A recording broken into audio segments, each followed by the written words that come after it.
한 해가 다 저물어 갑니다. 어떤 사람이 계속해서 나이가 먹는 것이 너무 한스러워서 이렇게 가서 외쳤다 그럽니다. 나이야 가라 폭포에 가서 나이야 가라 그랬답니다. 그렇다고 해서 나이가 가겠습니까?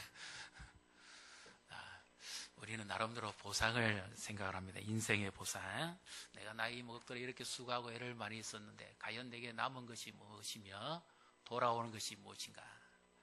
제가 우연히 관광버스를 타고 이제 어느 예식에 갈 일이 있어가지고 가족들, 친지들 뭐 이렇게 사람들 주변 타는 버스를 탄 적이 있습니다. 이제 마치고 내려오는데 한 여자분이 노래를 부르는 거예요. 그러면서 그 노래를 부르기 전에 어떤 이야기를 하는가 하면 아들이 둘이 있었는데 그 아들 둘 장가 보낸 엄마의 마음을 이야기합니다. 가만히 들어보니까 좋은 며느리를 얻어서 참 좋다 이럴 줄 알았는데 그 엄마의 속 사정이 그렇지 않더라고요.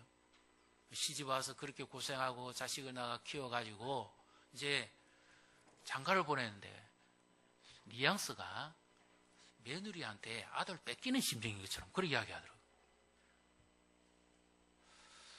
내가 이렇게 고생했는데 과연 누가 나를 보상해 주느냐는 거죠. 누가 나를 이해해 주냐. 그러면서 노래를 부르는데 어떤 노래를 부를까요?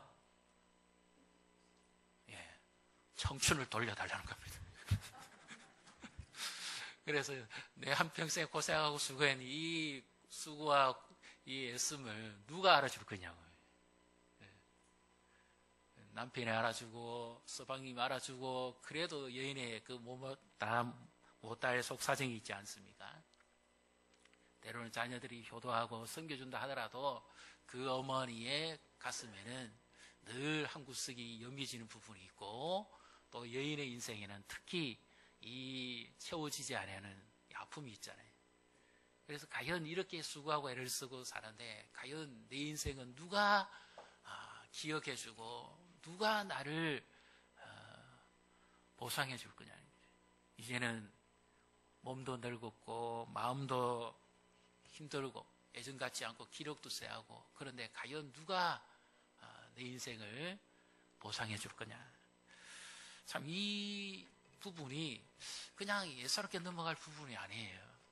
2016년을 이제 마무리 지어가는 우리 입장에서도 보면 우리 성도님들도 얼마나 한 해 동안 수고를 많이 하셨어요. 가정에서도 남 모르는 그런 갖가지 힘든 일도 있은 가운데 잘 이겨내셨고 직장에서도 그렇잖아요. 요즘 살기가 얼마나 어렵습니까? 그래서 뭐 오죽하면 직장에서도 전에 제가 알고 있는 후배들이 그런 이야기 하더라고요. 회의를 하러 가는데 너무 힘드니까 아예 막 사표를 호주머니에 넣고 들어간다 그래요. 더 이상 못 견디면 이제 막 내려놓고 오겠다 그 말이죠. 이런 형편입니다. 그러니까 요즘은 참 예전 같지가 않습니다. 엄마 사표도 그냥 막 내려놓고 싶고 마누라 사표도 내려놓고 싶고 아버지 사표도 그냥 막 내려놓고 싶고 맡아 있는 그것도 내려놓고 싶고 그렇습니다. 모기업체 직원은 대우는 좋은데 새벽에 출근하면 그날 저녁에 돌아올는지 모른다는 거죠. 그만큼 일도 많지만 그만큼 힘들다는 겁니다. 과연 이렇게 수고하고 애를 쓰는데 과연 누가 나를 보상해 줄 거냐는 거죠. 그래서 오늘 이 말씀이 과연 다른 사람 이야기가 아니고 사실은 우리 자신에 관한 말씀입니다. 과연 우리가 이렇게 주의 일에 애쓰고 수고하고 했음이 과연 무엇이 있는가 한번 되짚어 보지 아니할 수가 없습니다. 그래서 우리 한 해 동안에 정말 기도하시고 눈물 흘리고 애를 쓰시고 교회 안팎으로 섬기고 또 여러 가지 일들 가운데 함께 해주셨는데 과연 하나님은 우리에게 어떤 말씀을 하시려는지 오늘 이 본문의 말씀을 통해서 우리를 아시고 우리를 기억해 주시고 우리를 위로해 주시고 우리를 붙들어 주시는 그 주님을 만나시기를 주님의 이름으로 축복합니다. 오늘의 말씀은 드디어 한 편의 드라마입니다.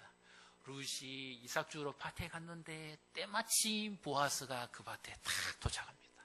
하나님의 연출은 너무 기가 막힙니다. 아니 어떻게 다 그렇게 맞게끔 룻이 발걸음 도착하자마자 보아스가 올까요? 참 너무 극적인 드라마 아닙니까? 그리고는 보아스가 룻을 향해서 하는 말이 다른 밭으로 가지 말고 이 밭에서 이삭을 줍고 그리고 여인들이 가는 그 뒤를 따라서 가라. 그러면서 내가 너희에 대해서 다 알고 있다. 그렇게 말씀하고 있죠. 네가 이방의 여인으로서 그의 신을 버리고 네가 숨기는 그 모압 땅의 거모스라는 신을 버리고 네가 전에 알지도 못하던 이스라엘의 하나님께로 돌아와서 네 시어머니를 잘 섬긴 것과 그리고 너의 모든 것에 하나님께서 보답해 주시기를 원하고 상 주시기를 원하노라. 그렇게 축복의 말씀을 전합니다. 그래서 보답과 상 주심, 온전한 상 주심, 이것을 한마디로 묶으면 뭐가 됩니까? 보상이 됩니다. 예. 보상. 학교 다닐 때는 공부 잘하는 자에게만 상 주죠. 장학금 주고 혜택 주지 않습니까? 근데 보상은 전부 다 받습니다. 각 사람이 행한 대로 하나님께서 주시는 겁니다. 그래서 우리도 하나님께서 우리가 하신 것을 다 하시고 이 모든 것 가운데 우리에게 가장 좋은 것으로 위로하시고 응답해 주실 줄로 믿습니다. 그런데 한번 생각해 보십시오. 하나님이 정말 룻을 사랑하고 룻이 그렇게 희생하고 결단하고 하나님께 돌아왔다면 뭔가 특별한 것이 좀 있어야 되지 않습니까? 정말 보상이라는 것이 고작 단들 사이에 가장자리에 들어가서 이삭 줍는 겁니까? 이삭은 나그네가 먹는 양식입니다. 본토인이 먹는 양식이 아니에요. 본토인은 농사를 지어서 거두들인 수확의 즐거움을 기뻐하며 하나님께 감사드리고 그것을 먹고 사는 사람들이 본토인입니다. 네, 행인이나 나그네, 힘이 없는 사람들이 자기 손으로 일할 수도 없고 어떻게 할 능력이 없어서 주워서 먹는 거, 떨어진 거 먹는 거, 그것이 바로 이삭을 주워서 먹는 겁니다. 하나님이 그렇게 룻의 효행도 아시고 또 그 신을 떠나서 하나님을 섬기겠다고 내가 어머니를 떠나지 아니하며 1장 16절에 어머니 하나님이 나의 하나님이 되시고 어머니가 눕는 곳에 나도 눕겠고 어머니의 백성이 나의 백성이 되겠다고 생명까지 걸고 자신을 위탁하고 온 이 룻에게 하나님께서 보상해 주시는 것이 뭡니까? 고작 이삭 주기뿐입니다. 그것도 띠양볕에서 일을 하려고 하면 종일토록 주어봤자 그 나라들 몇 개나 죽겠습니까? 오늘 우리는 어떻습니까? 하루 종일 애를 쓰고 수고하고 또 교회에서도 안팎으로 섬기고 하는데 하나님이 우리에게 주시는 것이 무엇입니까? 하나님이 우리를 기억해 주시고 보상해 주신다는 것이 무엇이냐고요? 뭐 세상 사람들보다도 뭐 특별하게 뛰어남이 있다든지 그런 것들이라도 좀 있으면 얼마나 좋을까요? 그런데 우리가 세상을 살아가던 이 순간순간에 하나님이 필요하시면 얼마든지 그렇게도 해 주시죠. 신명기 30장 9장에 보면 하나님께로 마음을 돌이켜 돌아온 자에게는 하나님께서 토지 소산에 복을 내리고 모든 소출이 풍성하게 주시겠다고 약속한 말씀도 있습니다. 그런데 지금 룻은 이삭 주우러 가야 되고 시어머니 나오미는 집에 머물러 있어야 되는데 마땅한 기갈 자리도 없는 형편입니다. 이런데 하나님께서 과연 무엇을 기억하시고 어떤 상을 베푸신다는 겁니까? 그래서 우리가 이 말씀을 생각해 볼 때 우리도 좀 깊이 생각해 볼 필요가 있습니다. 주님을 위해서 그렇게 애쓰고 숨겼는데 과연 무엇이 진정한 위로고 보상이냐는 거죠. 오늘 하나님께서 하나님의 심정을 이 보아스를 통해서 말씀해 주십니다. 그 말씀을 우리가 한번 찾아서 같이 보도록 하겠습니다. 우리 11절을 보겠습니다. 11절 그리고 12절을 같이 읽습니다. 보아스가 그에게 대답하여 이르되 내 남편이 죽은후로 내가 시어머니에게 행한 모든 것과 내 부모와 고국을 떠나 전에 알지 못하던 백성에게로 온 일이 내게 분명히 알려졌느니라. 여호와께서 내가 행한 일에 보답하시기를 원하며 이스라엘 하나님 여호와께서 그의 날개 아래 보호를 받아온 내게 온전한 상 주시기를 원하노라. 아멘. 보아스가 이 룻에 대해서 정말 하나님의 심정으로서 그에게 지금 다가가고 있습니다. 이 보아스를 여기까지 인도한 이가 바로 보아스 자신이 그런 것 같지만 사실은 하나님이시고 하나님이 인도에 보아스를 밭으로 룻을 만나게 했지요. 자, 그러면서 보아스가 이 룻에 대한 소문을 듣고 있었습니다. 모압으로부터 한 여인이 왔는데 이름은 룻이라는 여인이 그 시어머니 나오모를 위해서 그렇게 정성껏 섬기고 하나님의 백성이 되겠다고 자원해서 들어온 사람이다 하는 것입니다. 성경을 우리가 조금만 연계해서 살펴보면요, 신명기 23장 3절에 보면 암몬 사람과 모압 사람은 여호와의 총회에 들어오지 못하리니 그들에게 속한 자는 10대뿐 아니라 영원히 여호와의 총회에 들어오지 못하리라. 하나님 백성이 될 수 없다는 거예요. 왜냐하면 이들은 이스라엘 백성들이 출애굽에서 광야로 나올 때에 그들이 그 백성들이 나가는 길을 열어주지 아니했습니다. 그래서 광야의 길을 돌아가게 만들어버린 거예요.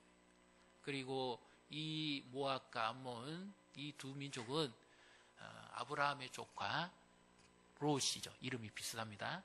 롯과 룻, 롯의 두 딸로서 소돔과 고모라 성이 멸망할 때 급히 소아레란 땅으로 천사가 옮겨서 피해서 그 밤에 아버지에게 술을 먹여서 이 첫째 딸과 둘째 딸이 관계 속에서 나온 자손들, 이들이 모압과 암몬입니다.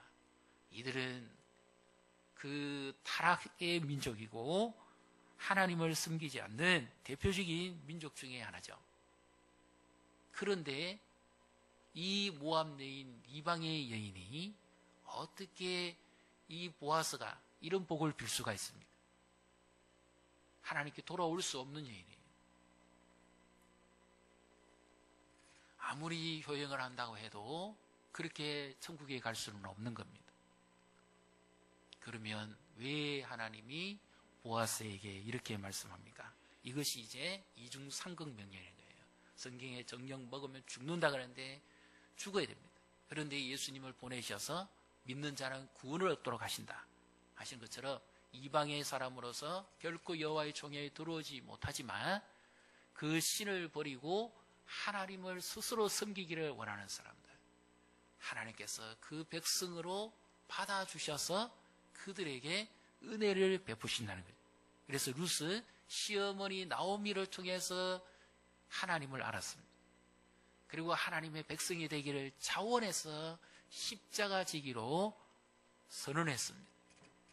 이 모든 것을 하나님이 아셨다는 겁니다. 그래서 보아스를 통해서 하나님의 그 마음과 심정을 지금 전달하고 계시는 거죠. 그래서 이 보아스 속에는 누가 있느냐? 예수님이 계시는 거예요. 보아스의 이 심정 속에는 예수님이 계십니다. 예수님이 이 룻에게 지금 말씀하시는 거죠. 오늘 우리에게 마찬가지입니다. 우리가 어떻게 착한 일하고 선한 일에서 하나님의 백성이 될 수가 있을까요? 과연 우리가 인생을 살아가면서 받아야 될 최고의 보상이라는 것은 과연 무엇이겠습니까? 열심히만 했다고, 잘하기만 했다고 해서 천국에 들어갈 수 있는 게 아니에요. 믿지 않는 사람도 얼마든지 열심히 하고 성실히 삽니다. 일본 민족은 그 민족 자체의 그 성실성은 세계가 알아줍니다. 그러나 하나님은 믿지 않죠, 대부분. 그래서 하나님을 사랑하는 자에게 주시는 최고의 보상은 하나님의 백성으로서 살게 하고 하나님의 은총을 누리게 하는 것인 줄로 믿습니다. 이것보다 더 귀한 보상이 어디 있어요? 또 이중상극 명령이 또 하나 나옵니다. 마태복음 7장 21절에 보면 나더러 주여 주여 하는 자마다 다 천국에 들어갈 것이 아니요 주여 우리가 선지자 노릇하지 않았습니까?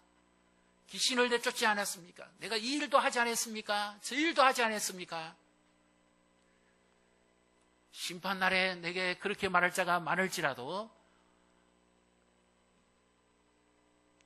내 아버지의 뜻대로 행한 자라야만 구원을 얻을 것이다. 불법을 행한 자들아 내게서 떠나가라. 나는 너희를 모른다. 그렇게 할 자가 많다는 것입니다. 그래서 우리는 하나님께서 우리를 기억해 주시고 사랑해 주신다는 것, 이것이 얼마나 풍성한 은혜인지 우리는 살아가면서 늘 경험하면서 고백할 수밖에 없습니다. 그래서 이 이방 여인 룻이 뭐라고 대답합니까? 나는 당신의 여종들처럼 이스라엘 백성도 아니고 나는 이방의 한 볼품없는 처녀에 불과할 뿐인데 나에게 어떻게 당신이 그와 같은 말씀을 하느냐는 거죠. 우리는 예수님 몰랐을 때는 다 천하디천한 죄인이고 허물과 부끄러움밖에 없었습니다. 이런 우리를 예수님이 공로나 행위로 구원하시지 않고 예수님이 자신의 생명을 주시며 우리를 보상해 주시는데 그것이 바로 세상이 줄 수 없는 영원한 생명이고 구원인 줄로 믿습니다. 그래서 우리는 이 구원을 늘 감사히 여기면서 늘 그 은혜를 생각하면서 주님 앞에 살아야 됩니다. 사실 우리가 주님의 은혜에 보답하면서 살아야 되죠. 우리 같은 죄인을 구원해 주신 그 주님께 진정 우리의 인생의 최고의 보답이라면 그 주님을 더 사랑하고 주님 앞에 더 뭐라 그럴까요? 충성, 성경에 나오는 충성이라는 말이 참 오해된 적이 많습니다. 신실함이에요. 주님 앞에 구원받은 자로서 신실함을 보여야 되는 것, 이것이 우리 인생의 마땅한 본분이 아니겠습니까?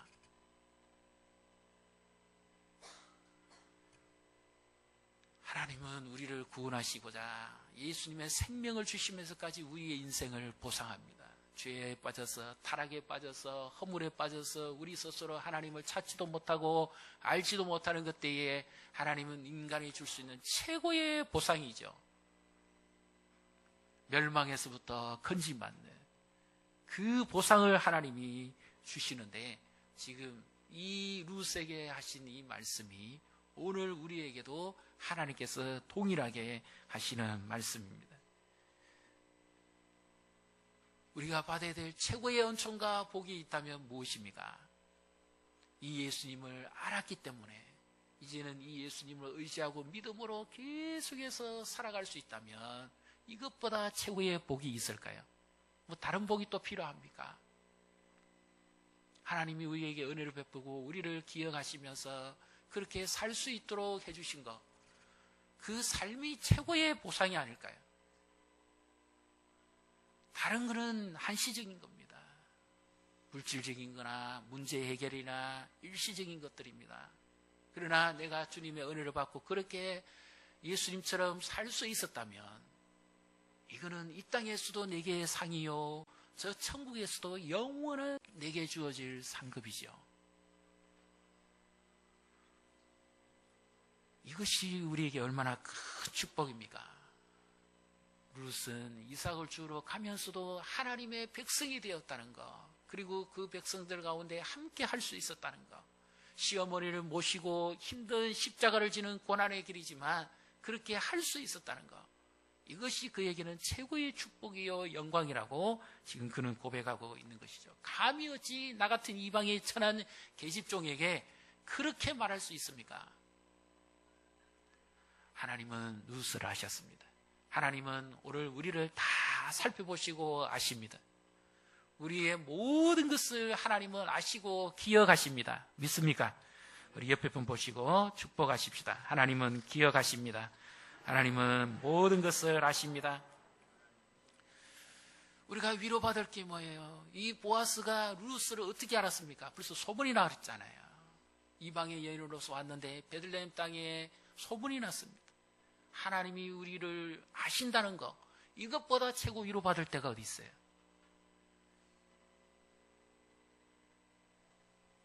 사람이 알아주는 것도 위로가 되지만 하나님이 알아주시면 이보다 더 좋은 위로가 어디 있습니까?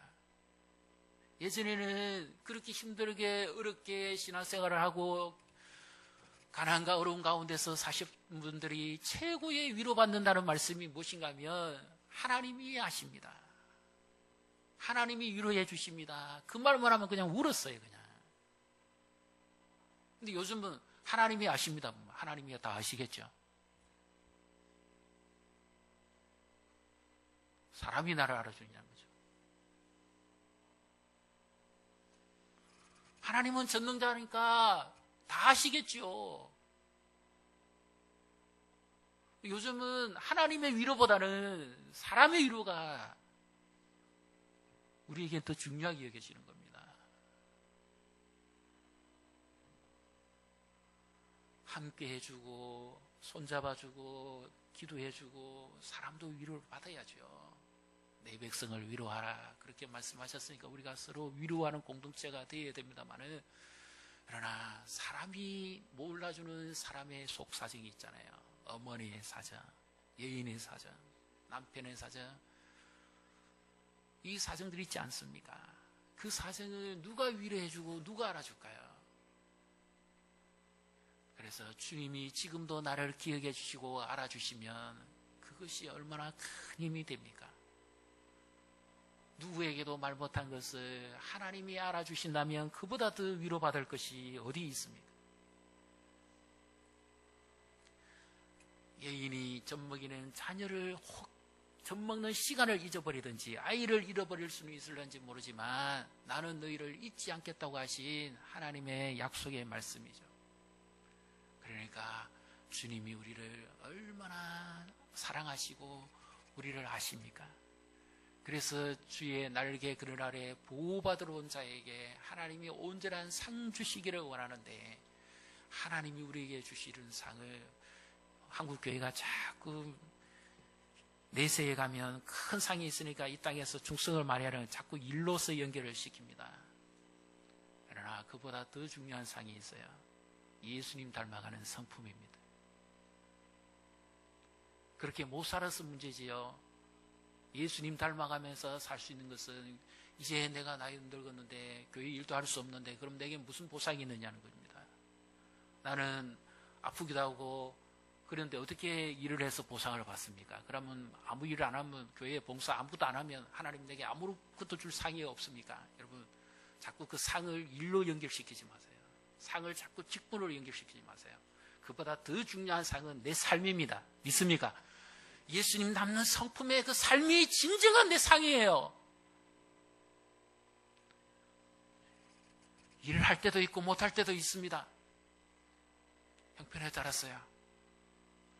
그러나 주님은 그거에 관계없이 우리를 온전히 아시고 기억하신다는 거죠.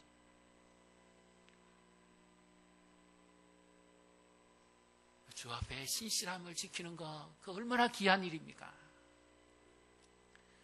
우리가 한 해를 교회를 섬기시면서 참 얼마나 애를 많이 쓰시고, 우리 장로님들도 교회 중심에 서셔서 늘 얼마나 많은 부분에 기도하시고 신경을 쓰시는지 모릅니다.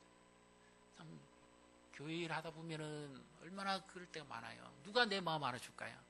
우리 교사들도 마찬가지죠. 아이 하나 때문에 때로는 자존심 상할 때가 얼마나 많습니다. 마음 힘들 때 많습니다. 누가 알아줄까요?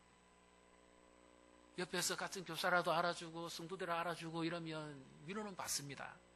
그런데 그 속사정 깊이는 누가 다 합니까? 예수님만 아시는 겁니다. 당장이라도 뭐 이렇게 막 호주머니 막 이렇게 하고 싶지만, 그러나 그렇게 하지 않고 예수님 바라보면서 인내하고 끝까지 할 수 있는 거, 이것이 우리에게 더 즐거움이 아닐까요? 저도 부익자 생활 해본 적이 있는데요. 교단에서 이름만 대면 유명한 어른들입니다.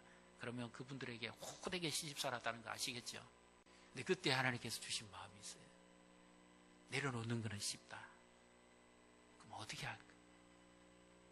날마다 새로운 부임이다. 어제 나는 죽었다. 오늘 나는 새롭게 부임한다. 여러분, 어제 나는 내려놓으십시오. 오늘 나는 예수님 안에서 새로운 인생, 새로운 삶, 새로운 신앙입니다. 믿습니까? 이것이 주님이 위로해 주시는 거예요. 나는 날마다 직장에 가서 사표 쓰기는 쉽습니다. 그러나 오늘 이 직장에 처음 출근하는 마음으로, 새롭게 출근하는 마음으로 임하는 자세는 가지기 어려워요. 가정에서 아내 사표 쓰기 쉽습니다. 그러나 나는 오늘 신혼의 첫 단꿈에 젖는 것처럼 그 마음으로 아내의 역할이라 그래야 되겠죠. 아내 노릇이라면 좀 그렇죠. 나는 오늘 다시 그렇게 한다. 그런 마음으로 한다면 얼마나 위로가 되겠습니까? 힘든 일이 있습니까? 답답한 일이 있으세요?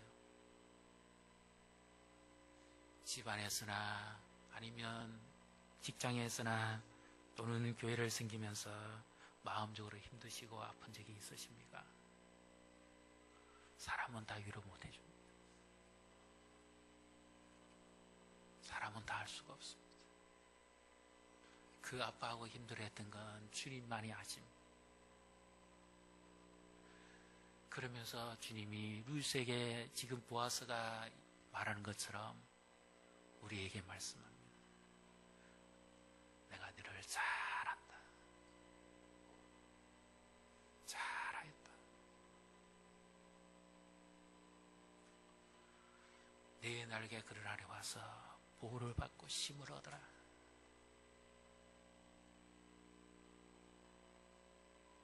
하나님이 우리의 모든 것을 하시고 주시는 말씀이죠.